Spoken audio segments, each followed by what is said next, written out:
Royal సీమకి రావడం చాలా సంతోషం. ముందరే చెప్పాం,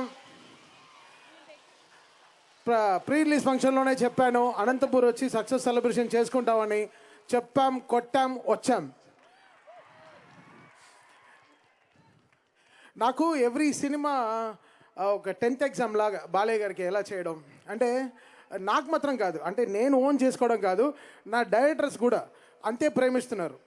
అది అఖండాలో కానీ, వీరసింహారెడ్డిలో కానీ, దాని తర్వాత భగవంత్ కేసరిలో కానీ, సో దాని తర్వాత ఇప్పుడు డాకు మహారాజులో కానీ, మళ్ళీ రేపు అఖండ 2లో కానీ నాకు తెలుస్తోంది. అంటే డాకు మహారాజు తీసుకొచ్చి ఇక్కడ ఆపింది, అఖండ 2 ఏం చేస్తుందో నాకు తెలుస్తోంది. అసలు మామూలుగా ఉండదు. మీరు ముందరే ప్రిపేర్ అవ్వండి, అయిపోండి. మామూలు కసిగా లేడు అక్కడ బోయపాటి గారు, అసలు మామూలు కసిగా లేడు. ఇంటర్వెల్కే ఇచ్చేయచ్చు, మొత్తం డబ్బు ఇచ్చేయచ్చు. అంటే సెకండ్ హాఫ్ మనం మనకి ఇంకా అడిషనల్ ఇదనమాట. సో ఇప్పటి నుంచే ప్రిపేర్ అవుతున్నాం, ఎలా ఆ సినిమాకి ఎలా అంటే చదువుకుంటున్నాం ఇప్పుడే. ఆ 10th ఎగ్జామ్ ఎలా చేయాలని, అది ఇంకో 10th exam, maybe 12th అవ్వచ్చేమో. So అది మాకు బాలయ్య గారు అంటే అంత గుండెల్లో అంత మాకు ప్రేమ, మర్యాద, ఇంకేం చెప్పగలను అని చెప్పేసి మా నాన్న లాంటి వారు, ఆయన అంత బ్లెస్ చేస్తున్నారు ఎవ్రీ టైం.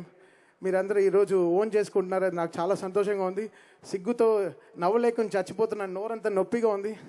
నిన్న భువనేశ్వరి గారు కూడా అనేసారు, అసలు నాకు నిజంగా అసలు ఇంకా అన్ని హుడ్డీలే వేసుకోలేమో, తల కూడా దాచుకునే హుడ్డీలు కూడా వేసుకోలేమో. బికాస్ ఇంకా ఎంత జాగ్రత్తగా పనిచేయాలని చూస్తాను. Always it will be that super best.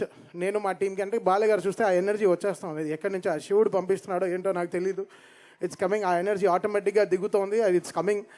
అది స్పీకర్లు పేలుతున్నాయి, పేలుతున్నాయి, అది నాకు అర్థం కావట్లేదు. సో అది కూడా జరుగుతుంది. ఈరోజు ఆ క్యూట్గా వాడు కూడా స్పీకర్, చాలు బ్రో ఇంకేం పేలదు, పట్టుకోవద్దు, నువ్వు ఏం పడదు. పాపం 1 అవర్గా ఆ స్పీకర్ పట్టుకునే నుంచున్నాడు, పడదులే, చూడు ఇంకా పట్టుకుంటున్నాడు, వదిలేరా రే. అక్కడ అది ఫోటో తీసి ఇప్పుడు బాబీ ట్వీట్ కూడా పెట్టాడు.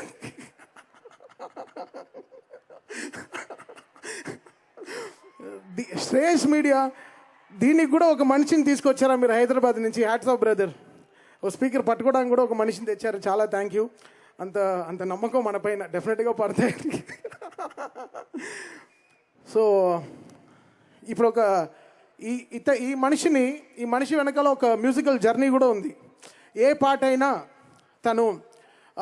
తనకి విజిల్లో రాపోతే ఆ పాట ట్యూన్ ఓకే చేయడు, తను విజిల్లో పాడుకోవాలి. అది ఏ పాట అయినా సరే అది విజిల్లో పాడుకుని వెళ్తాడు. ఆ విజిల్లో అతను పాడాడంటే ఆహో డైరెక్టర్ ఓకే చెప్పేశాడు.